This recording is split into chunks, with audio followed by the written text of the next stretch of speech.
अलिफ लैला अलिफ लैला अलिफ लैला। बगदाद का मशहूर अब्बासी खलीफा हारून रशीद एक ऐसा इंसानियत पसंद हुक्मरान था जो अपनी रियाया का हाल मालूम करने के लिए रात को भेस बदलकर अपने शहर, गांव और गलियों में जाया करता था। इस तरह खुशहाल और जगमगाते हुए बगदाद के अलिफ लैलवी दिन और रातों से बहुत सी अजीबो गरीब, हैरत अंगेज दास्तानों ने जन्म लिया। एक दिन भेस बदले हुए खलीफा हारून रशीद एक गली से गुजर रहा था। सादिका, हमें अंदर जाने दे। नहीं, अंदर नहीं जा सकते। अब क्या होगा? घबराओ नहीं बुशरा। सादिका, हमें अंदर जाने दे। नहीं, नहीं जा सकते। हमें जाने दे। ये मेरे शौहर का घर है। ये मेरे भी शौहर का घर है। तेरा शौहर तो ये आज बना है। मेरी शादी तो इससे 5 साल पहले हुई थी। क्या तू नहीं जानती? 4 बेटियां हैं मेरी इससे। अरे हट, तमाशा न बना। हमें अंदर जाने दे। हमें हमारे घर में जाने दो सादिका। अगर तुम घर के अंदर गए तो मैं बगदाद के आदिल खलीफा हारून रशीद के पास फरियाद लेकर जाऊंगी। मैं तुम्हें वहां तक जाने नहीं दूंगा। मैं जाऊंगी, जरूर जाऊंगी, फरियाद करूंगी। अरे तेरी फरियाद सुनने के लिए उनके पास वक्त कहाँ है? वो बहुत ही मसरूफ हुक्मरान हैं। तेरी फजूल बातें सुनकर अपना वक्त जाया नहीं करेंगे। अरे छोड़। मैं अपनी जान दे दूंगी और तेरी जान ले लूंगी, मगर तुझे अंदर नहीं जाने दूंगी, समझी ना? मैं तुझे अंदर नहीं जाने दूंगी। छोड़ दो हमें। मैं तुझे इस घर में नहीं घुसने दूंगी। तू इस घर में नहीं आ सकती। मैं तुझे अंदर नहीं जाने दूंगी। मैं तुझे अंदर नहीं जाने दूंगी। रुक जाओ, मैं कहता रुक जाओ। तुम लोग मत लड़ो आपस में। कौन हो तुम? मैं अमीरुल मोमिनीन खलीफा हारून रशीद का एक अदना खादिम हूं। उन्होंने मुझे हुक्म दिया है कि तुम सब दरबार में हाजिर हो जाओ और झगड़े की वजह बयान करो।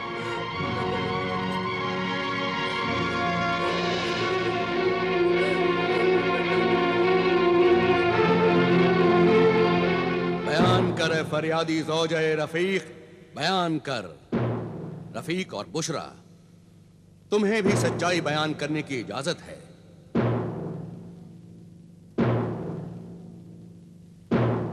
आखिर इस लड़ाई की बुनियाद क्या है? इस झगड़े की बुनियाद है दूसरी शादी। मेरे शौहर ने दूसरी शादी कर ली है। अमीरुल मोमिनीन।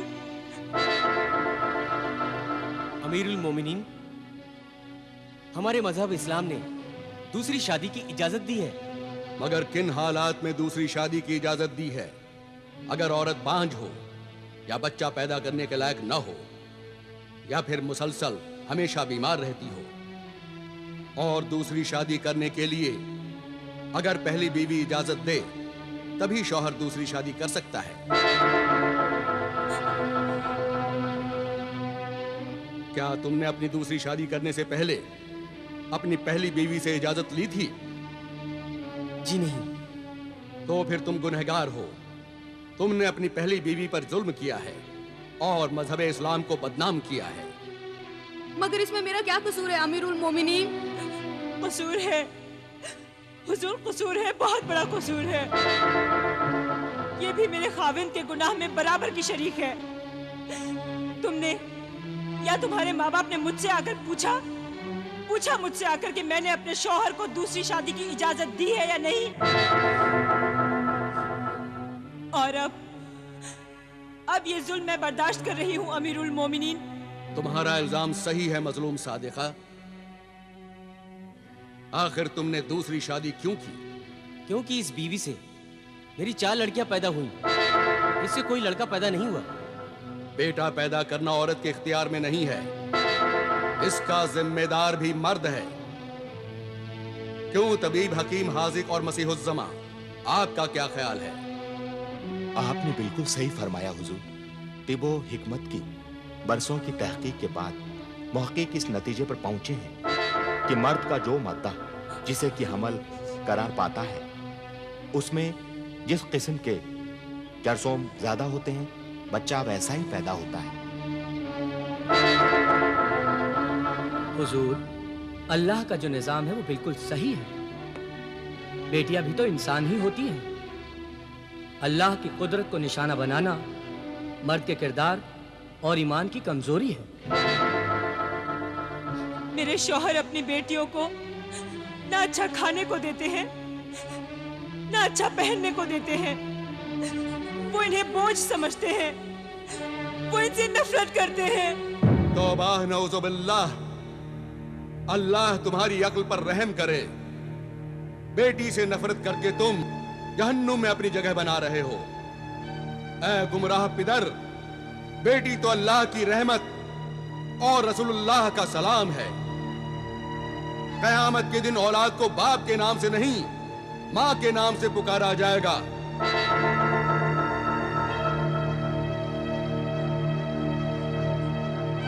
कितना बड़ा दर्जा है औरत का। मां के कदमों के नीचे ही जन्नत है। ये दुनिया औरत के लिए ही बनाई गई है। औरत ने ही बड़े बड़े पैगंबरों को पैदा किया। बड़े बड़े वली अल्लाह, दरवेश, कौम के रहनुमा और मुजाहिदों ने मां की गोद में ही परवरिश पाई है।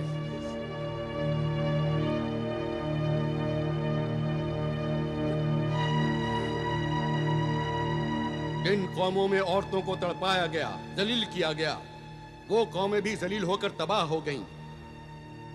दूसरों ने उन्हें अपना गुलाम बना लिया। और तुम ये कैसे भूल गए कि तुम्हें भी एक औरत ने पैदा किया है, और वो औरत भी कभी किसी की बेटी थी। मैं बहुत ही शर्मिंदा हूं। आज तक मैं बेटी को एक बोझ और फकीर समझता रहा।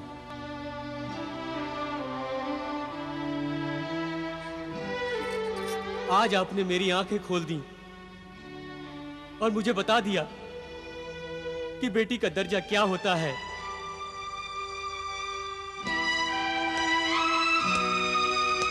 मेरी बच्ची, मैं आज तक इन पर जुल्म करता रहा, इन्हें रुलाता रहा, इन्हें कभी प्यार से नहीं देखा। मेरी बच्चियां, मुझे माफ कर दो। बेटियां तो बड़ी मासूम होती हैं। उनकी छोटी छोटी बातों का, उनकी जरूरतों का, उनके अरमानों का माँ बाप को ख्याल रखना चाहिए।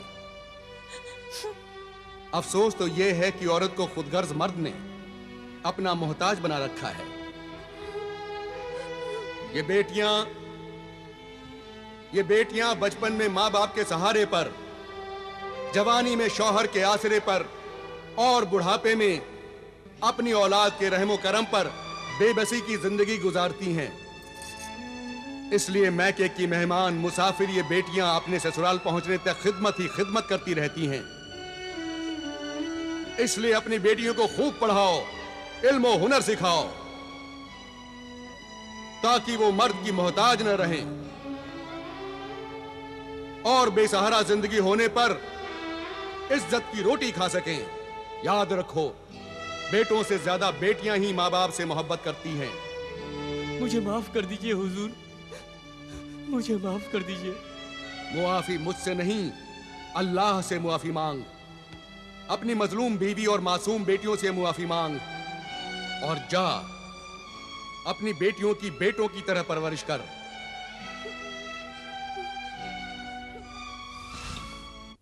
ये हुक्मरान खलीफा सिर्फ तख्त पर बैठकर हुकूमत ही नहीं करता, बल्कि एक मुशफिक बाप, एक मजहबी आलिम, एक रोशन दिमाग उस्ताद की तरह अपनी रियाया के मसाइल में दिलचस्पी लेता है। सिर्फ दिलचस्पी ही नहीं लेता, उनके मसाइल हल करता है और जीने का सलीका सिखाता है। ये गरीब और अमीर दोनों का हमदर्द है। ये सुना है कि खलीफा हारून रशीद की बेगम आलिया जुबैदा को उनसे बड़ी शिकायत है कि वो उनके साथ ज्यादा वक्त नहीं गुजारती। ताज्जुब है।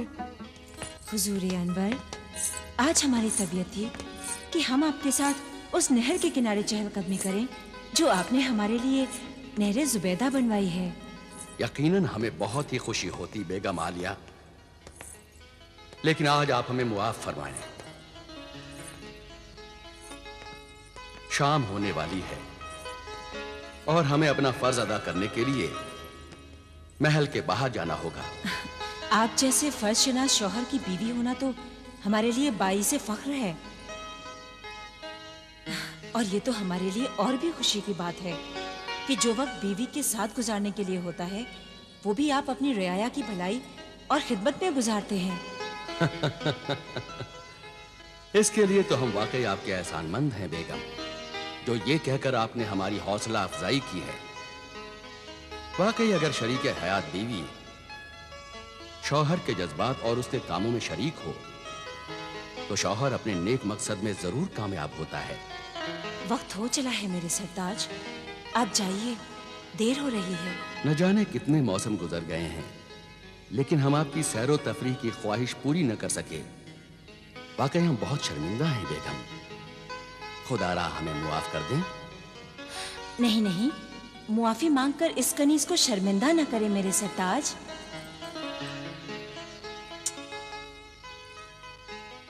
जब बीवी अपने शौहर की हर ख्वाहिश को अपनी खुशी बना लेती है तो उसे किसी बात का अफसोस नहीं होता।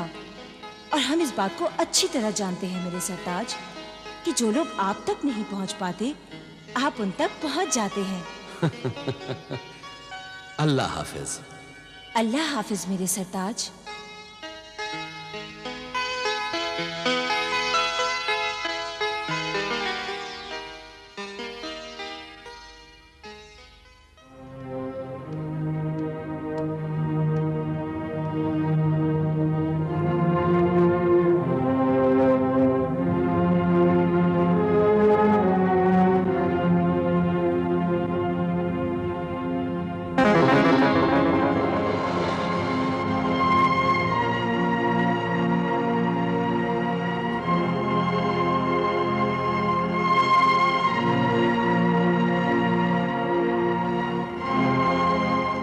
चलिए वजीर आजम।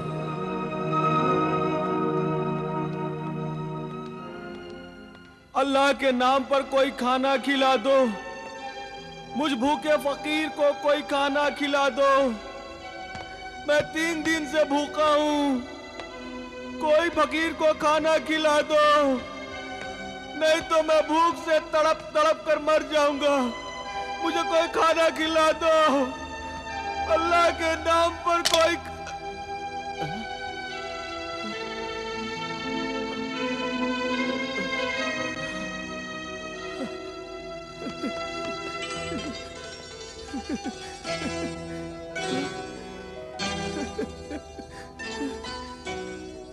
दीनार, 1 दीनार, वो भी सोने का?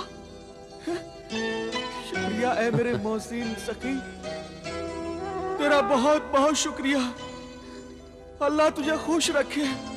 जाओ बाबा, नान भाई की दुकान पर जाओ और जो दिल चाहे वो खरीद कर खाओ। खूब पेट भरकर खाना खाना। शुक्रिया है मेरे सखी, तूने मेरा कितना ख्याल रखा कि तूने मुझे सोने का 1 दीनार दिया। तू चाहता तो चांदी का 1 दिरहम भी दे सकता था, मगर तू जानता है कि मैं 1 दीनार लेकर अपनी मनपसंद का खाना अच्छे से खाऊंगा और इसमें से जो रकम बचेगी वो मैं बचा कर रखूं ताकि मैं आइंदा भी भूखा न रह सकूं, पेट भरकर खाना खा सकूं। शुक्रिया मेरे मोहसिन सखी, तेरा बहुत बहुत शुक्रिया। मेरा शुक्रिया अदा करके मुझे शर्मिंदा न कर। शुक्रिया तो उस अल्लाह का जिसने मुझे इस लायक समझा कि मैं तेरी खिदमत कर सकूं।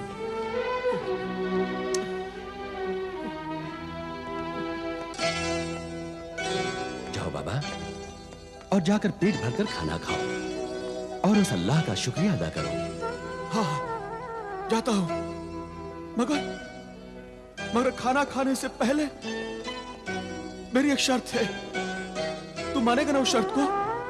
हाँ? शर्त? कैसी शर्त?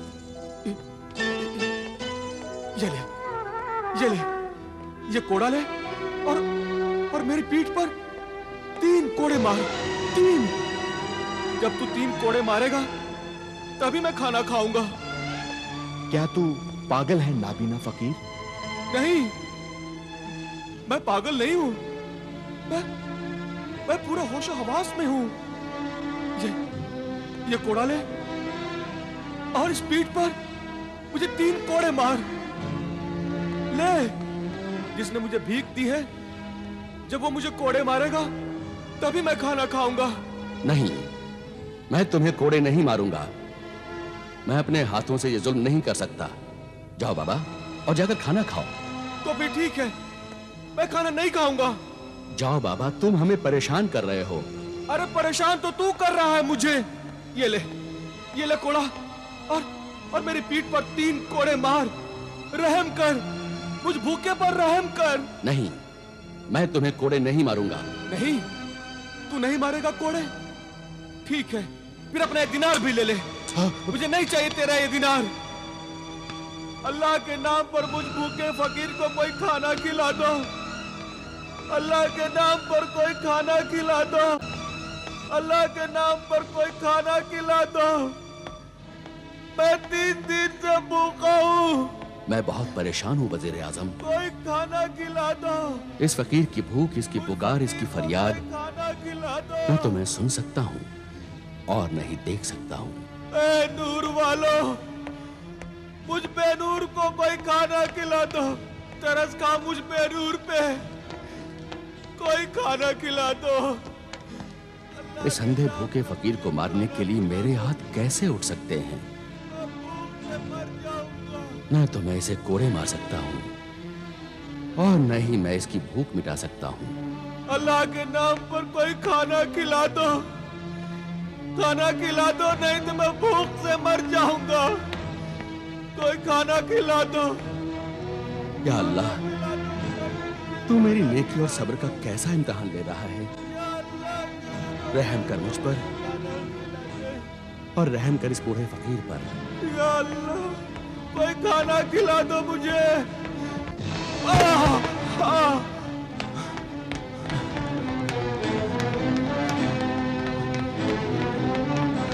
अरे बाबा, बाबा, बाबा, उठो बाबा। बाबा, कौन हो तुम? मैं एक तालिबे इल्म हूँ। बगदाद में जो कुतुबखाना है, वहां किताबें पढ़ने के लिए आया हूँ। अरे तुम वही हो ना जिसने मुझे सोने का दिनार दिया था? है तालिबे इल्म, इस बगदाद शहर में तुझे इल्म तो मिल जाएगा, मगर मुझ भूखे फकीर को रोटी नहीं मिलेगी। रोटी नहीं मिलेगी मुझ भूखे फकीर को। जरूर नहीं मिलेगी। मिलेगी।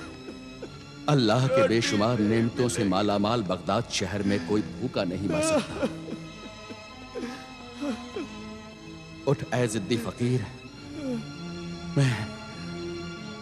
मैं अपने इन बेगुनाह हाथों को गुनहगार बनाऊंगा।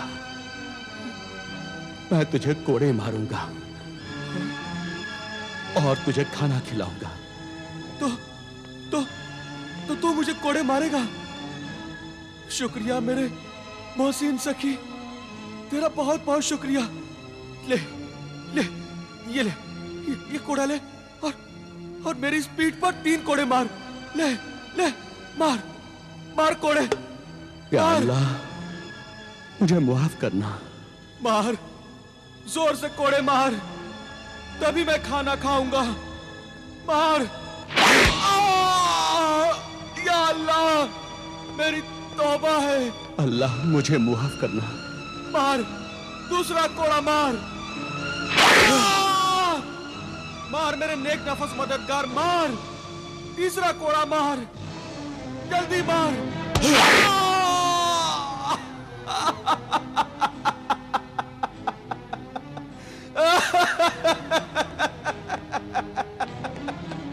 अल्लाह, अब वो दिनार दे दे और मेरा कोड़ा भी। अब मैं पेट भरकर आज खाना खाऊंगा। दे मेरे नेक मददगार, और वो कोड़ा भी दे।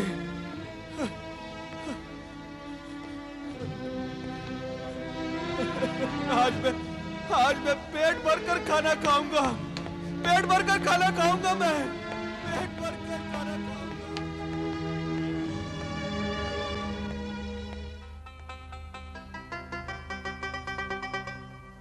या अल्लाह, तेरा लाख लाख शुक्र है, तूने आज इस भूखे फकीर को खाना खिला दिया। 3 दिन लगे मुझे मेहनत की रोटी खाने के लिए। या अल्लाह, और मेरे उस मददगार की भी मदद करना, उस नेक दिल इंसान को हमेशा अच्छा रखना, उसके दिल की हर मुराद पूरी करना, इतना अजीज इंसान बनाना कि रहती दुनिया तक उसका नाम रोशन रहे।